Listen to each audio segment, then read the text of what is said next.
Yeah, I've got friends And we got, from Floyd County. be a that lot pays longer for meeting it. if we got into that. Oh, yeah. Mike, will you cut the lights on this side? Okay, we're good? All right, this is the regular meeting of the Breckinridge County Board of Education. We'll go ahead and get started with our agenda. Item 1 is, we'll call us to order.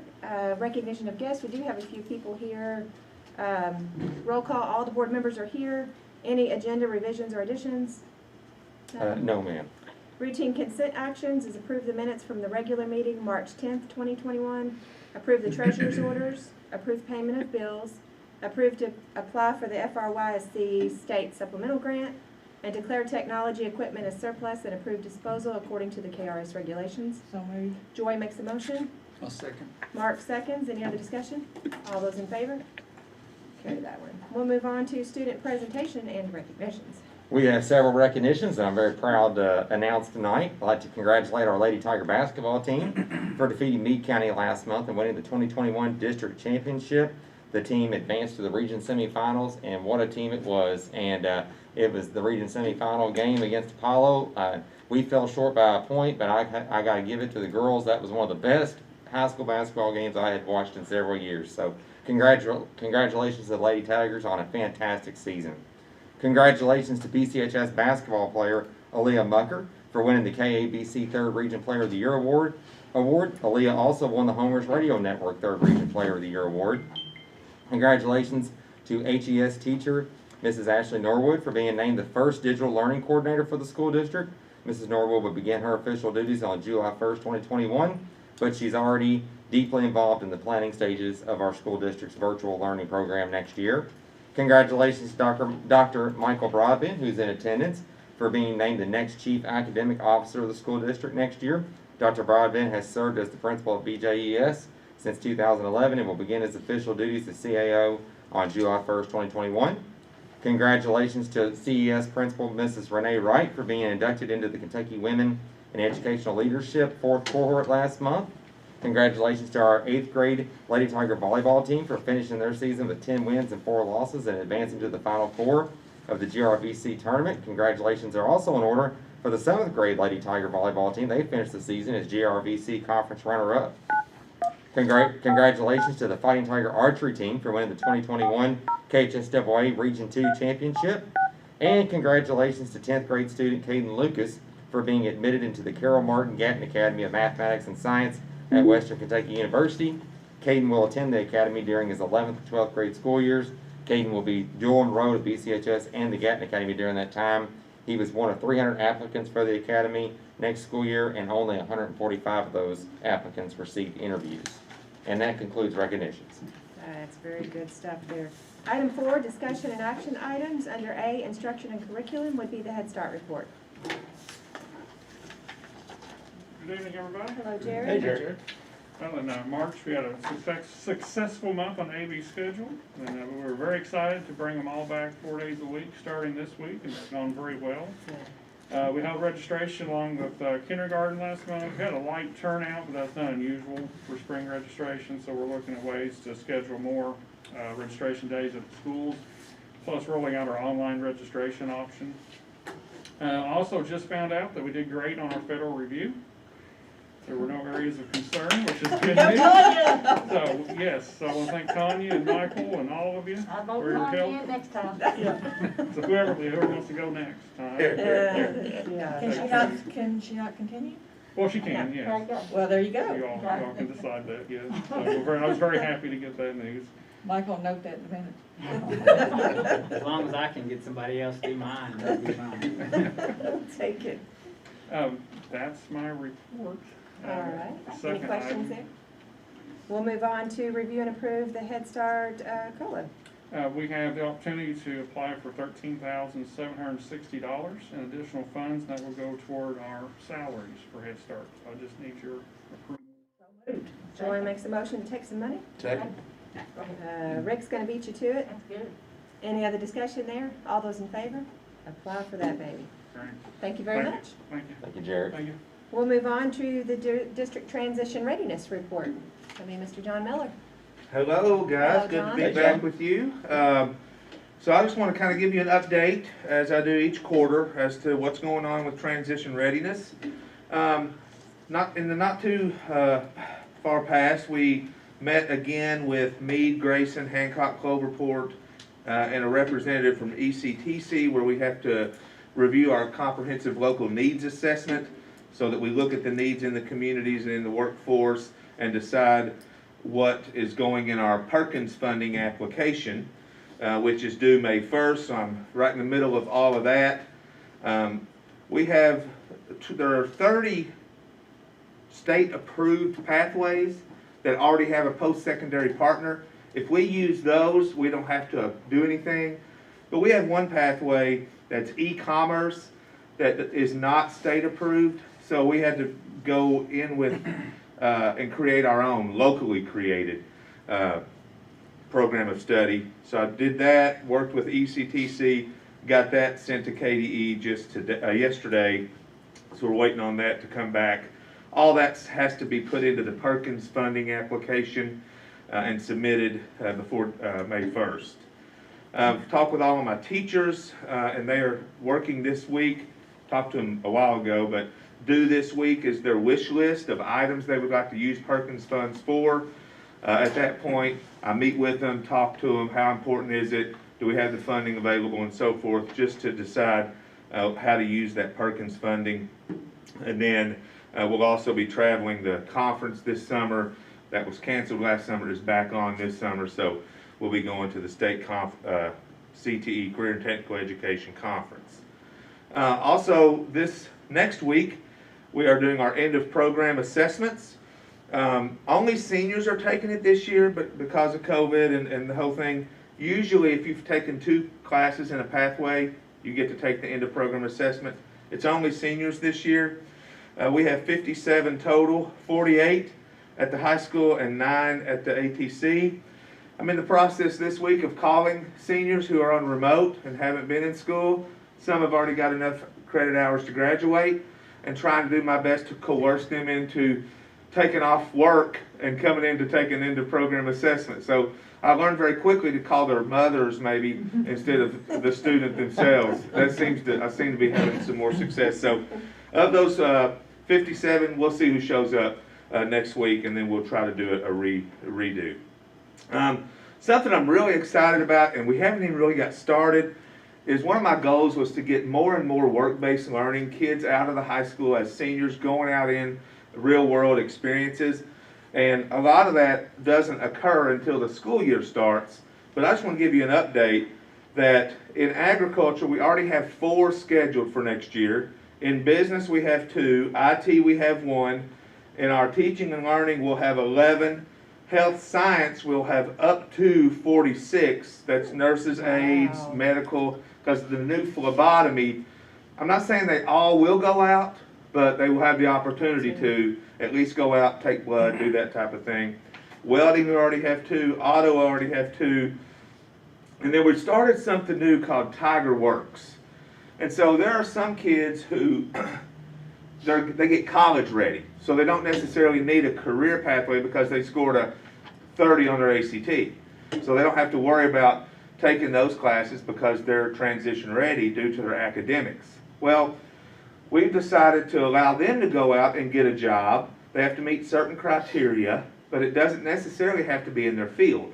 But it does get them out into the real world, doing real world things as part of one of their classes or 2 of their classes. And we already have 8 students signed up for that. So as of right now, before the school year even ends and we even get started next year, we have 76 students potentially doing work-based learning. So that's something I'm really excited about. And that's also not counting our Tiger One Bank so that we'll have next year. Also, not too long ago, visited the middle school with the counselors to discuss our pathway opportunities and shared the videos. I think Dr. Carter shared those videos with you. If you haven't taken a chance to look at them, at least look at one for 3 or 4 minutes just to see the quality of it. We spent a lot of time on that, but they turned out just incredible. And I really think they've helped in, especially during a pandemic, getting the word out as to what these pathways are all about. We discussed the expectations with them, and I'm very pleased to say I'm happy the middle school did something right. So combining us visiting, their teachers pumping it up and getting the scheduling going. All the freshmen have already scheduled their classes for next year. There's about 210 of them. 193 of them are in a pathway course. So that's incredible. We don't have to go back and find them and make sure they start their pathway. I want to finish off by letting you know some of our enrollment. We're in the middle of scheduling now, and only about 60 to 70% of the kids have scheduled. We have 204 in agriculture, 187 in business and marketing, and 21 in the new Tiger One Bank financial services pathway. So I'm excited about that. 76 in computer science, 85 in early childhood, 41 in teaching and learning, 22 in engineering. That's a new pathway. 16 of them freshmen, which is awesome. Flight and aeronautics, we're all the way up to 24, 7 new freshmen. If you saw that video, why would you not want to be in flight and aeronautics? Health science, 175, 64 of which are taking dual credit classes. Manufacturing and maintenance, that's welding, auto, all of those, 229, but 43 in the new industrial maintenance pathway that we started. JROTC, 88, 46 of which are freshmen. So that's incredible. And my plan is, I know you get tired of me just coming here and reporting. So like I had brought Paul one day, I'd like to get the JROTC instructor in just to talk to you about what even is it. Most of you might know, but after he's gotten a year under his belt, I want to have him come in. As far as tracking classes, like I said, 193 of the 210 freshmen have signed up for pathway courses. And the sophomores, those are the two I'm really tracking for graduation requirements. There's about 220 sophomores next year, and they've signed up for 280 pathway courses. That means at least 60 of them have doubled up and taken, maybe they're taking 2 ag classes or ag and business or whatever. So a lot of really exciting things going. The biggest thing for me is the kids are starting to get to know me a little bit now that we've been back in person, and I've tried to be more visible. And I have kids coming to me now saying, are you the person now, aren't you the one I need to talk to about co-oping? So that's really starting to become part of that climate at the building, because the last year I was just some new dude who, was he a principal? Because sometimes he wears a tie. So, but anyway, that's kind of what's going on in our world. Kids' perception is Yeah, everything. it is. Any questions? That is Good stuff. fantastic. That's good. Mr. Miller, thank you very much. We were really excited about the direction that we're going as a district with career pathways and opportunities, and keep pressing on, my friend. We Yes, sir. appreciate you. All Those right. numbers are Thank you, incredible. Tom. Yes, sir. That's amazing. Okay, we'll move on to B, operations. Under item 1, we're going to get an update on the high school project. All right. Good evening, folks. I hope you can hear me, and it's good to be with you, even though remotely. I've got a presentation to share with you tonight, and if it's all right, I'll go ahead and get started. Ray, give us 1 second. We're going to turn you up just a little bit. Okay. See if we can get some more volume on you. Don't cut him off. No. I'll try to hold my phone closer if that helps, too. So. Use your baseball voice. That's good. If it's too much, we can. I don't see any. Does that make it any better? Oh, yeah. Yeah, a little bit. Yeah, that's good. Okay. Okay. I took you off speaker, so that'll, if you just excuse my image of being on the phone here, I guess. But anyway, we'll look at the screen here. Again, it's good to be with you all tonight, and I'll go ahead and get started on the presentation here. So the first view, I've kind of lined these up the same way. You can kind of see the progression from before. So starting at the first base side, you can start to see the sod is pretty much wrapped up by now, and going down in the outfield of the baseball field. I believe they've actually got the turf down, is what I've understood this week too. So my photos were taken at the end of March, my last time down there. So hopefully things have even progressed even further than what I'm showing. But I know that's where we were today. I know the other day Michael had been out on the field to place the logos and things. And I think they were sewing those in, I think, today. So That's awesome. just the dugouts, like I said, we've got the mason on site now in full force, and brick is, I think, starting to go a long way now. Again, this is before my images had any, lanes don't have any brick on them, but again, I think a lot of those have progressed now. We've got the masons back on site and engaged in the project, and it took some encouraging from myself and Michael and everybody, but I think everybody's on board and we're picking up. So, Yeah. so anyhow, so just kind of some more views looking back towards home plate. Again, you've seen the netting poles in the background have been in for some time. The lights have been in for some time. Working on finishing up the, I guess, sub base in that picture, but again, the infield's there. So I'll kind of just breeze through a couple of these here.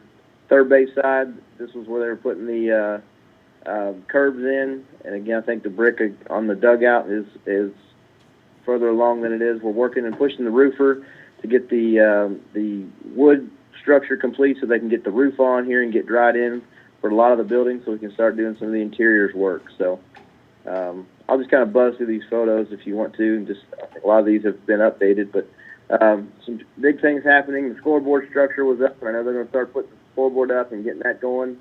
The fencing is going around the outfield of the baseball field. We talked about the foul poles and things today have been installed. We're going to put the top edge around the outfield fence will be a yellow, kind of, I don't know if you call it like a half pipe, if you will, you'll see that as the boundary for the outfield home run wall. So that'll be going on top of the fence. We're also going to be looking at putting a windscreen along the back of there that's included in the project. So that'll kind of help solidify and help put a nice definition on that outfield fence, so, and help you really see it visually. So the tennis courts, they were moving on to getting the posts for the netting supports installed. I think we were talking about today, and in a few weeks we're going to get the surfacing contractor back on site and engaged, and he'll be doing taking his measurements and can be getting ready to put our tennis court surface down as the fence goes up as well. Softball field has, like I said, the sod over there has been established, and it's starting to green up a lot. You see some of the turfus and things that's going around the outfield warning track and foul territory. Scoreboard structure as well over there is installed, so that scoreboard will be going up soon too, as in addition to the baseball scoreboard as well. So just some images of the bullpen areas at the softball field. Again, the turfus is going down. These are each end of the dugouts. Michael and I are looking at a modification to the softball dugout for the tarp to go, and so that it can be directly accessed from the field.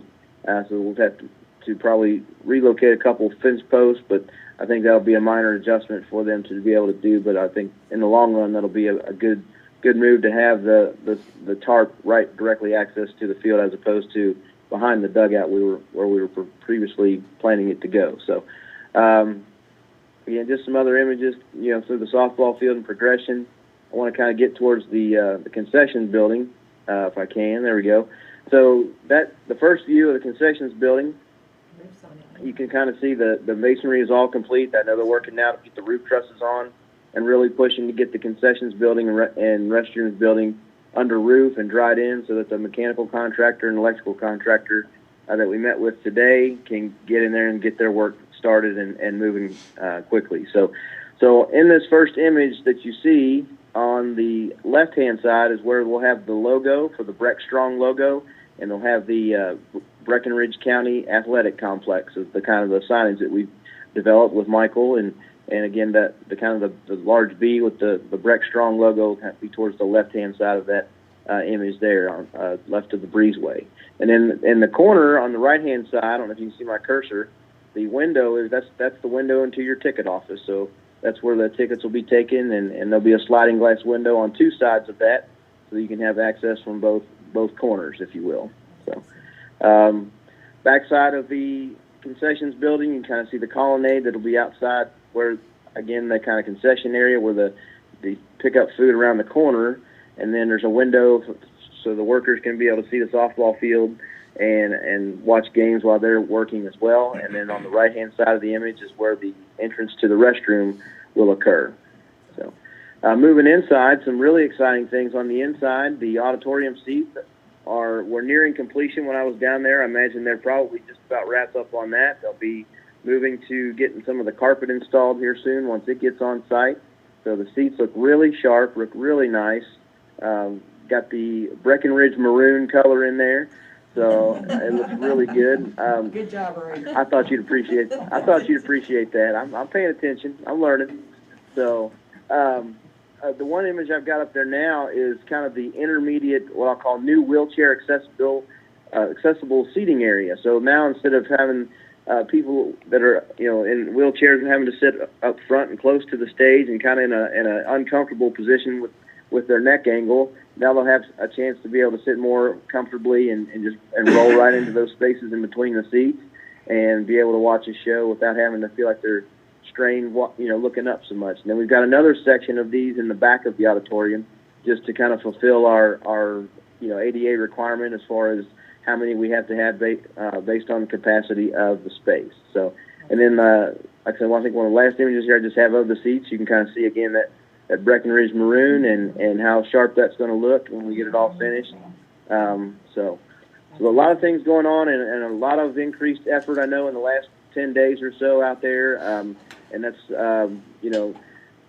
I applaud Michael and his efforts, and like I said, I think I even issued a letter to the contractor to just put them on notice. Look, we've got to get moving here, guys, and I know we've missed some good opportunities and good weather, but I think everybody's on board and they've stepped up and really started to hit it hard, and looking forward to a lot of progress here in the coming weeks.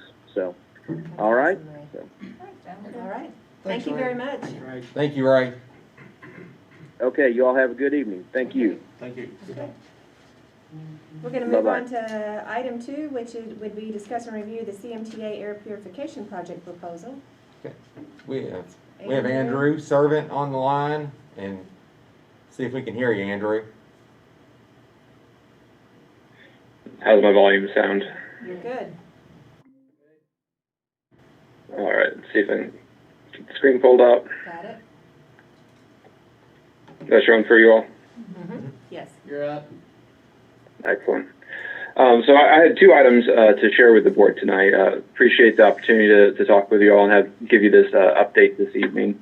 The first item is just to give you all a 6-month update on the energy project that we completed in this past year across the district. Give you, at the halfway point for the first year, an update on where we stand. And first thing I wanted to highlight was the performance at Breckinridge County High School, which was kind of the centerpiece of the project, doing the geothermal HVAC renovation there. And just to sort of remind you all of the mechanics of our project, so the way that we do our guarantees and our measurement after the fact of our project is directly from the utility bills and from each of your utility providers. Looking at the baseline of the 3 years before our project compared to our guarantee and then the actual results of it.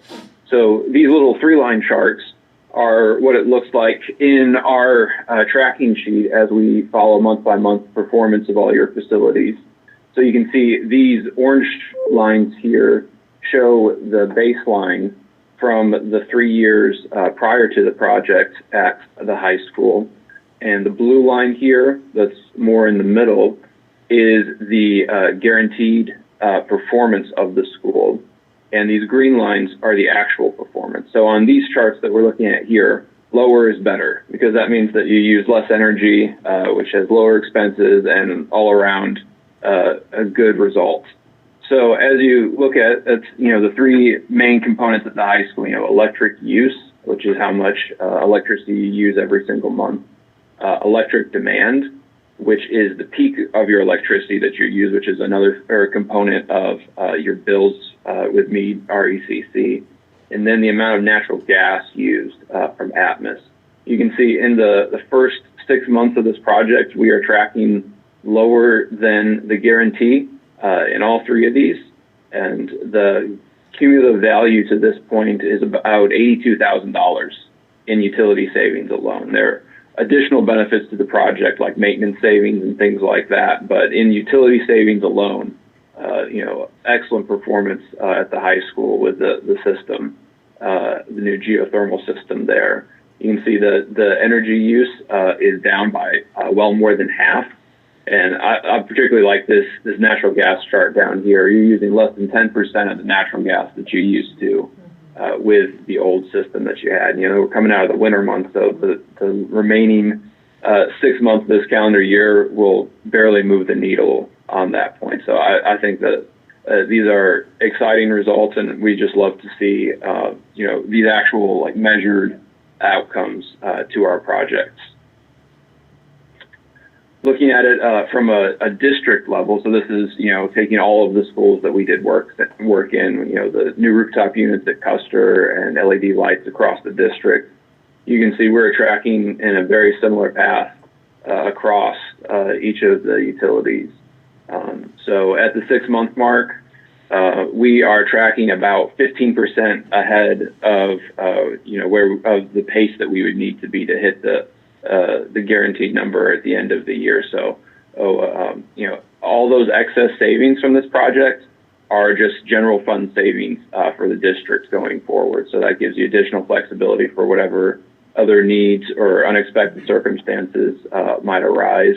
And so far with these first 6 months, over $150,000 in utility savings across the facilities where we did work. The other piece I wanted to show was the performance of the solar arrays at Hardinsburg and Irvington. And these charts, you know, they're formatted very similar to the other ones, but in this case, higher is better because we're looking at the production, the electrical production of the solar arrays. And you can see we're tracking pretty much spot on with what our models showed. And you see we're a little bit hanging in above our projected level at Hardinsburg. And I love these little environmental benefits, you know, the equivalent of planting 480 trees with the amount of carbon emissions offset by this array at Hardinsburg. That's great. And then showing the same chart for Irvington, you can see tracking pretty much in the exact same way. Very similar arrays, slightly different orientation for the two buildings, but very similar performance, and it's, you know, going very well. And we obviously went through a rough February too, with lots of snow and rain compared to, you know, normal years. And you see that little dip right there in February, but March, you know, nice and sunny month, and you know we're going to hit the peak of the production for these arrays as we hit the summer months. So good times are ahead for these as well. So just want to share that update with the board for the general results of the energy project. Tracking very well on that. Any question before we go into the air purification about any aspects of the project? I think we're good. Go ahead. Thank you, Andrew. Excellent. The other item that I have to discuss with you guys is I've been asked to share some possibilities for air purification to be installed at some of your facilities. When we're talking about air purification technology, there's really two main technologies that are big on the market right now. And that's UV lights and bipolar ionization. And just to give you all a little bit of background on this, we did install air purification devices, these bipolar ionization, they'll share a little bit about, at Custer Elementary. When we got to the school, it did not have, you know, up to code ventilation standards, and that was one of the things that we addressed and brought up to, you know, the current standards and code compliance there. But in the course of that, we installed air purification devices there in addition to, you know, reworking the whole ventilation system at the high school. But the main difference between the two camps, these two technologies, is really whether they're active or passive cleaning. The UV lights are primarily used for passive cleaning, that they will address, you know, contaminants and, you know, viruses and things like that on objects that they shine on. Their really best application is for clean stationary objects. You see that more in like healthcare applications on some of their pieces of equipment that don't move or things like that. Whereas bipolar is a technology that uses an electric field to create ions that seek out and, you know, bond with contaminants and viruses and different things like that in an airstream.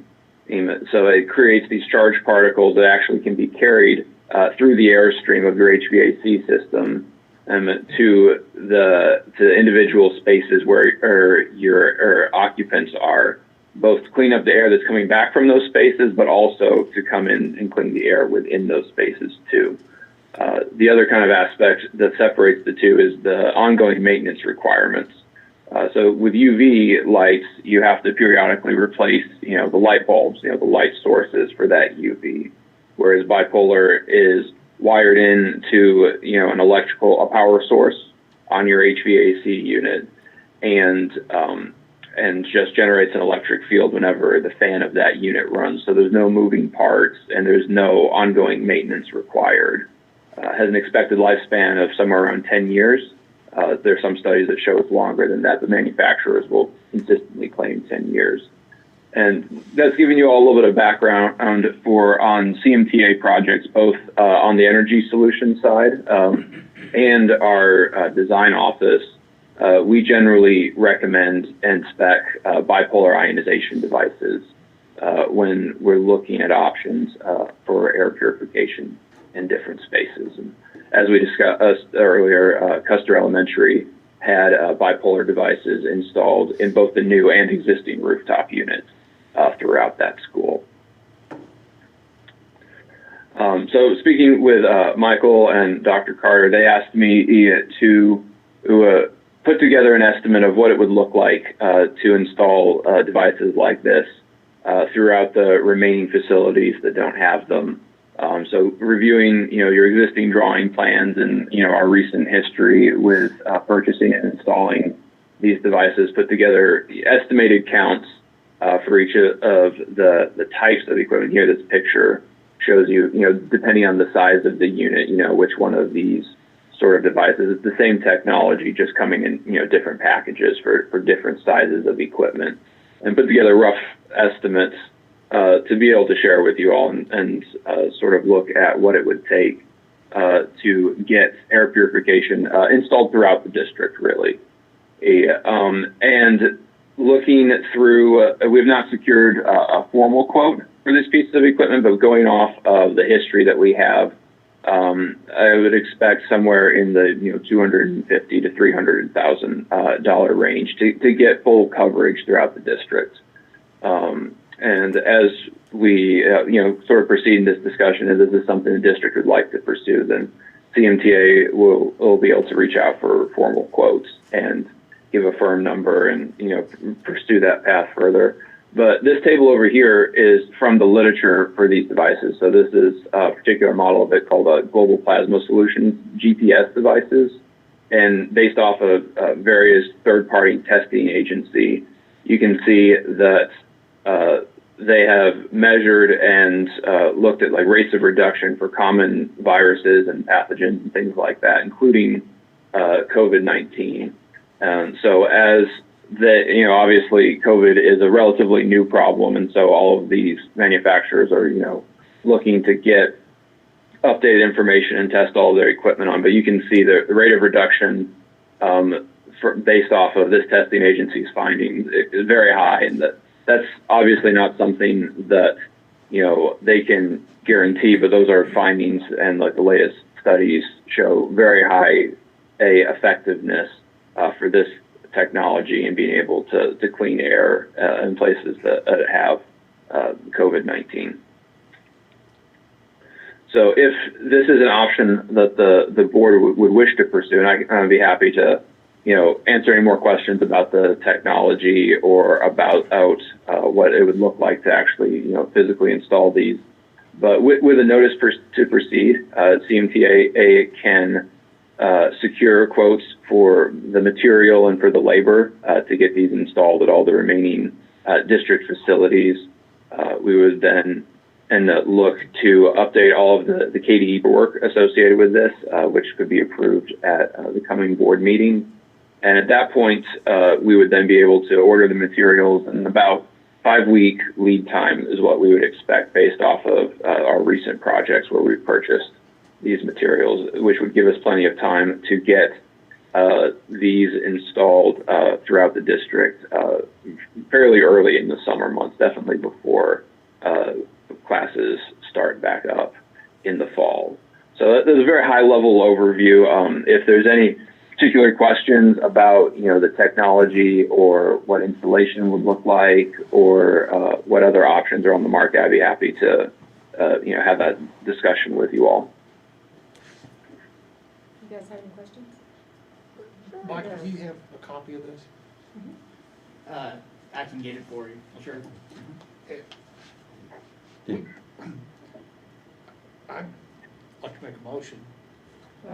It's not an action item. Yeah, it's Well, not we an need- action item. We had thought that we would maybe possibly consider maybe another meeting this month to, Yeah, To do to that. at least get the quotes. Just to be curious, does this change the savings model any? I mean, it sounds like there's an electrical portion to this, so would that change their projections any?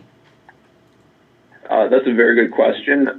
It would not, at this point, it would not significantly change the projections. The electrical draw is pretty minimal for this piece of equipment, and the way that it's installed, it would just run whenever the fan for the units are running. Whenever air is circulating, it would be air actively during those times.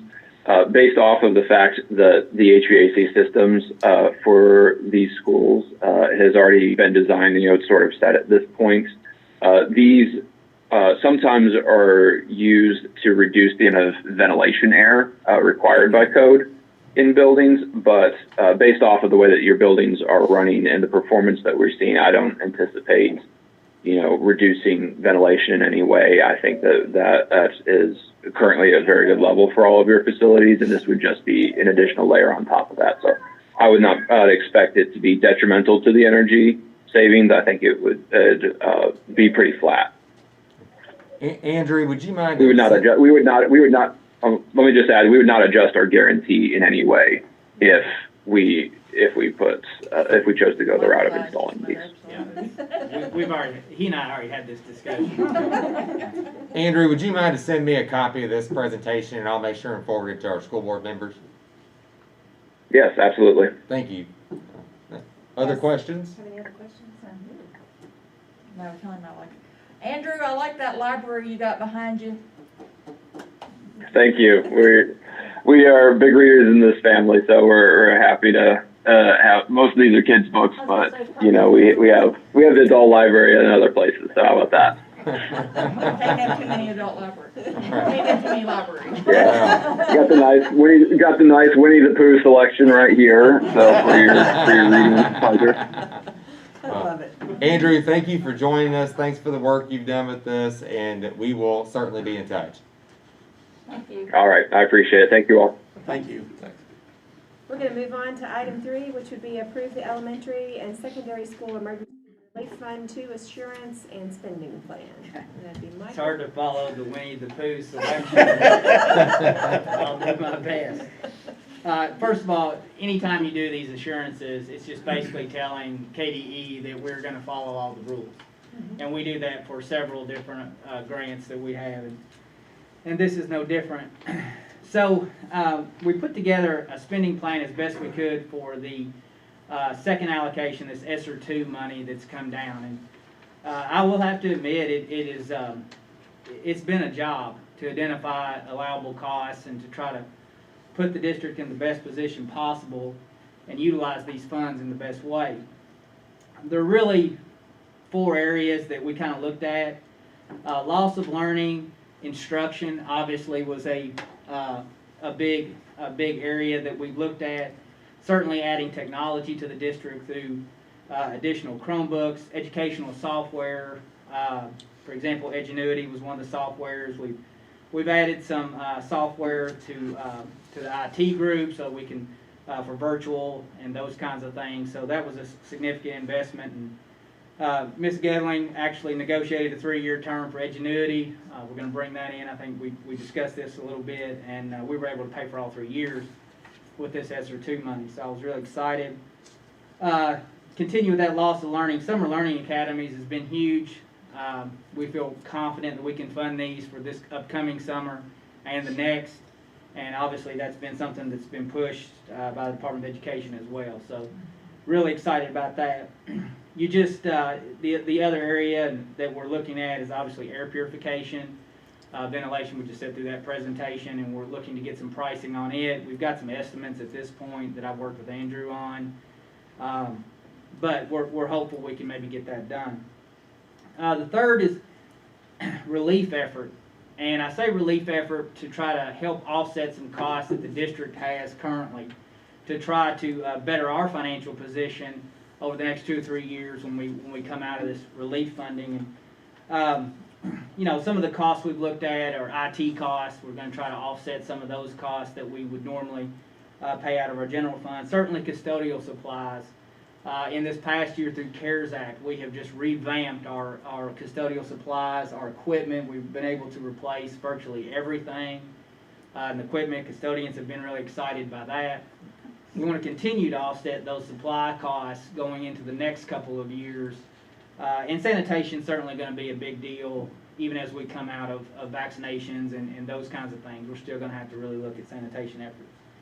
So anything related to the pandemic, I suppose, but those are some relief efforts. And then transportation. We're really having an opportunity to look at our diminished bus fleet and look at some of those older buses that we can maybe replace and put together some better operating buses and certainly save some costs on maintenance and those kinds of things. And I've worked with Mr. Harnett back there, and he and I are identifying buses that we could potentially replace. Those are the big things. There's obviously some underlying details from that, but those are the big areas that we're looking at spending. And so I'd recommend approval for the spending plan and the assurance. Michael, question for you. Yes, sir. We brought it up before and it kind of got lost. You brought up the buses and the spending on the buses. Whatever happened with the House resolution they were trying to get passed, or on the cameras on the stops? It didn't. I don't think it went anywhere. We were able to take advantage of the Volkswagen settlement for our buses, and that's certainly where we get reimbursed 50%. And actually, one of those buses just came in this past month, so we were able to get in on some of that legislation. But as far as the cameras, though, for the stop signs, we're not going to be able to do anything there? Doesn't appear. No. Not at the moment. Yeah. I mean, that's something we could, Mr. Hart and I have had conversations about potentially looking at installing on select routes. Yeah. Maybe city routes and routes that we found that there's some issues with running stop signs. So, Right. but we're early in conversations on that. Okay, just Sure. Mhm. checking out. Move to approve. Joy makes a motion. Vanessa seconds. Any other discussion there? All those in favor? Pass that one along. Thank you, Michael. Thank you. Moving on to you again, is approve the item 4, approve the 6 ESER 2 district intervention teacher position. This, Sorry, I said Michael. no, that's fine. He'll probably jump in on this as well. This goes along with that loss of learning piece on the ESER 2 spending plan.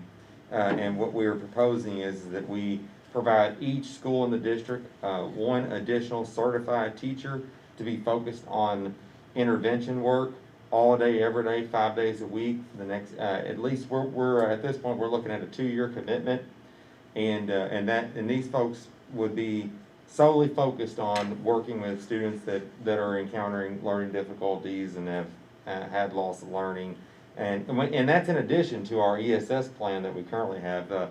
Ms. Gedling does a tremendous job of leading our ESS program in the district, where we already have daytime waiver work going on. Retired teachers maybe working 2-3 days a week with intervention work, but this would be in addition to that, to where we can have someone 5 days a week, all day, focused on learning loss in our schools for the next 2 years. And this would be a part of our ESER 2 spending plan that hits the loss of learning piece. And Michael, is there anything you'd like to add?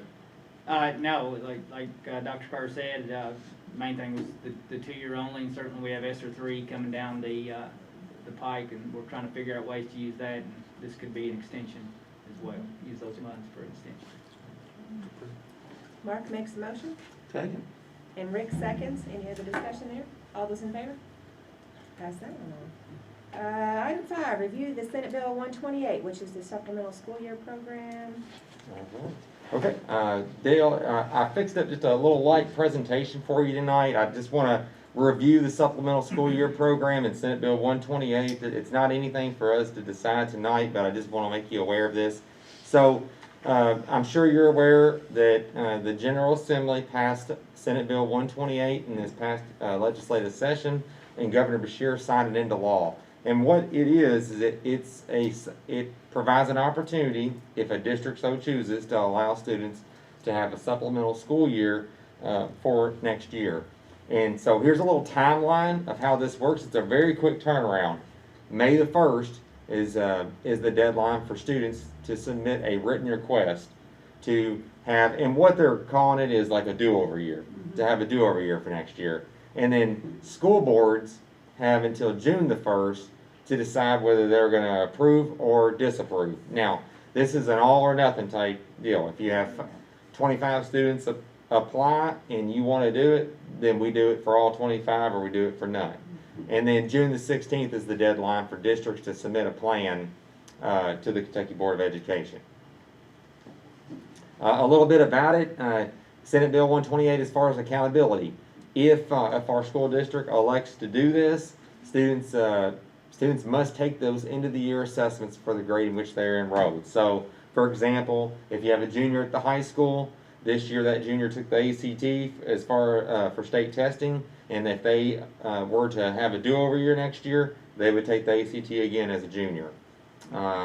Students who repeat a high school year will be counted as graduating in 5 years for federal accountability purposes. And I do want to note that would negatively impact the high school's graduation rate, because that's determined on a 4-year rate from the moment that they start high school as a freshman. When it comes to funding, all programming participants, including graduated seniors, will be counted in SEEK attendance. However, those graduated seniors, so after 4 years, once they were to complete their graduation requirements, they're awarded a diploma, and in that 5th year, they're only that child, or I shouldn't say child, that young man or woman is funded based on completing each semester. So if they complete at the end of the first semester, we receive half of the state funding on that student. And this is something that could impact our 2022-23 school year SEEK payments. Curriculum-wise, I mentioned earlier, students who've met all diploma requirements shall be issued a diploma. The transcripts are locked in upon graduation, and that is including the GPA.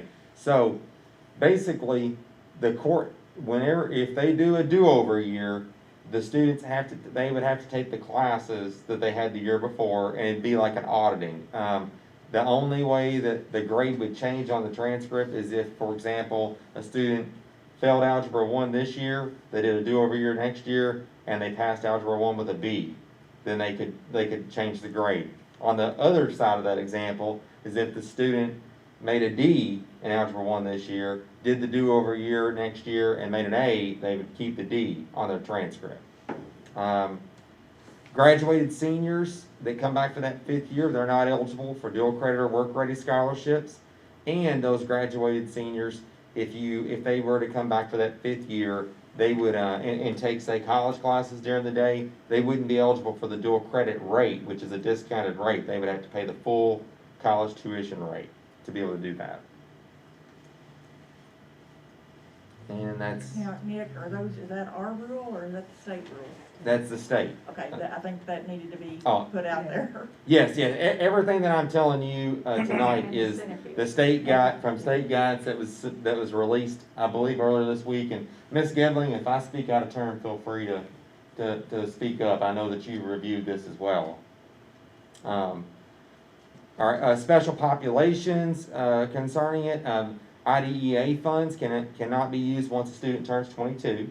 So if there were any students that were to request an additional year and they were going, that funding stops at 21. So the additional year, that funding would be at the cost of the school district. Participation in the program is voluntary, so districts can't require a student to participate in the program. Homeless and foster care students still have their right to attend their school of origin. English learners must have equal access, and any gifted students that participate in the program still are required to receive gifted education services.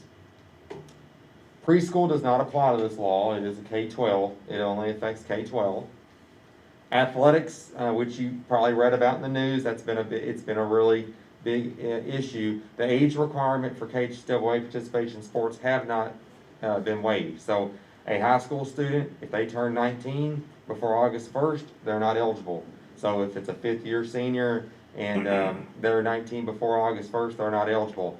A middle school student who turns 15 before August 1st is not eligible to participate in middle school sports, which could impact, and something that I'm sorry I forgot to put on here, if, for example, an 8th grader that chose to do a redo year next year, that is fine, but that 8th grader would not be allowed to play up on high school sports during a redo year. And that's it. So, right now at this point, go ahead, Mr. Biggs. Just to clarify, the high school student turns 19 before August 1st, being ineligible to play per KHSAA. How about if they turn 19 during the school year? Can they play up to their August birthday? August 1st is the deadline. If they turn 19 before August 1st, and that's the rule right now, they're ineligible to play high school athletics for that year. But if they turn 19 on September 1st, they're eligible to play. Am I saying that correctly? Because I can see that being a. Yes, well, issue. a lot of fifth years, it's going to impact them. It would have me. I turned 18 in March of my senior year, so if I would have done a redo year of fifth year, well, no, I'm sorry, I would have still been eligible because I didn't turn 19 until March of my first year in college. Right. So I would have been okay, but there's many students that won't be eligible Well, for KHW. my two children that are that age, their birthday's in December, so that put them middle of the year for So they would have been eligible if they had done it. Okay. before August, correct? Yeah. So at this point, we will, as a district, we're waiting to monitor if we receive any written requests from students between now and May the 1st, and then we plan on bringing this before the school board at the May school board meeting for a decision. And I'll keep you updated on additional guidance that comes out. I have been told that to expect another 11 pages worth of guidance coming from the state sometime this week. We'd like to read every word of that. All right. I myself would just like The bullet points, that last packet, the I bullet want points. to make the motion to strike that comment. I'll second. And that concludes my part in this. Okay. Any questions now? If you have questions, Yep. you certainly can ask them. We'll move on to item 6 then, which is approve the Heartland CPAs and Advisors, PLC, formerly Stiles and Carter and Associates, for our audit services for the 2021 school year. The amount is $16,500. Yeah, they've been great. We've had them for this third year now, and they've been terrific, and no price increase, which is terrific as Even well, better. so I recommend approval. So moved. Okay. Vanessa makes the motion and Joy will second. Any other discussion there? All those in favor? Let's keep them working. We'll move to item 7, which is approve the first reading of the revised district issuance of checks policy. I requested this policy change for just a couple of reasons. One, it gives me some added flexibility with payments, and certainly as the next year or two, I'm looking to consolidate some financial systems that we use in the district versus the district and the schools. The schools cut checks a little more often in some of the things they do, so it certainly gives me some flexibility there. Flexibilities in paying some vendors, we can avoid some payment issues that we sometimes get into just paying monthly. I want to point out, it doesn't eliminate any transparency in terms of payments that we provide you all. I would continue to do that each month. Some reporting. Absolutely, you get a summary report. I'm always available to ask questions, but you would definitely get a report each month as well. And again, it just kind of, this is sort of the first step in some process improvement initiatives that I want to do over the next year or two. So that's why I'm asking for this first reading. Obviously, it takes a couple of readings to change the policy, so I ask for your approval. Mark makes the motion Second. and Rick seconds. Any other discussion there? All those in favor? Excellent. Thank you, Michael. Next would be item 8, approve the certified, classified, and extra service salary schedules for the 21 and 22 school year. Okay, go ahead. So after we have met for needs assessment and budgeting, we have the following recommendations for our salary schedules for the 21-22 school year. We'd like to recommend a 1% raise on all salary schedules outside of the extra service. Recommending a raise for substitute teachers. As you know, there is a substitute teacher shortage, and we'd like to stay competitive with our region and area. Also recommending a slight raise for our summer student workers. It's an hourly rate. And then we are proposing adding the following stipends to our extra service schedule. And those include tennis head coach and assistant coach, track head and assistant coach, middle school softball coach and assistant coach, and a health services coordinator. So those are the recommendations that we have. If you have any questions about those, we would be happy to answer them. So And, moved. Oh, I'm sorry. No, go Dr. ahead. Carter. I was just gonna say, and I have had conversations with Coach Jeremy Bennett about, possible, things that we might be able to do for baseball, for middle school students in baseball. We've agreed to have that conversation after the baseball season concludes. And we can afford all this, right? I have complete faith Michael wouldn't put it before it. He wouldn't let Jamie talk. He wouldn't let me say good theirs, come on now. What kind of reputation do I have? Well, A very competent one. it's increasing opportunities for Yeah. children to be involved, Yeah. and those are great things to Oh, invest I in. just meant all of Yes. it, but Mhm. I know Sure. we definitely need raised substitute. I mean, Mhm. just trying to get them is a hassle. The 1% raise also is helpful Oh, for yeah. the district. It's been a tough year, and I think it's a needed supplement. The stipends are gonna be, is there a percentage there that's gonna be raised, or is it? You're talking about the extra service schedule, they're on a schedule. That- They're just gonna be added, and so it depends where they fall on the schedule as to what the First stipend year, actually These will are new be. positions, Right. I think, aren't they? Yeah. new positions. Tennis coach and Right. what have you. Yeah, we just tried to evaluate what group to put them in on the schedule, just based off other comparable positions. I moved, I'm Joy not makes a rescinding motion. it, so. And Vanessa seconds. Any other discussion? All those in favor? Pass that on. We'll go to item 9 then, and is approve the out-of-area attendance requests. You have the information, I recommend approval. Mark makes a motion, Second. Rick seconds. Any other discussion there? All those in favor? We'll pass those along. Any BCA, BCSD? No one here. Okay, we'll move on to superintendent's report. All right, I'll be quick. We have just under 6 weeks left of a very different school year. At this point, all of our students in grades P through 12 have the option of attending in-person learning Monday through Thursday each week. Fridays remain a remote-only day for our students. Our staff members are working hard on Fridays to offer services to our remote-only students in the school district while planning and preparing for the week ahead. And that concludes the superintendent's report. Thank you very much. Move to adjourn. Rick makes a motion, Mark seconds, and we're all in favor for adjournment. Are you going back to the hospital tonight? No, I think, I had to leave at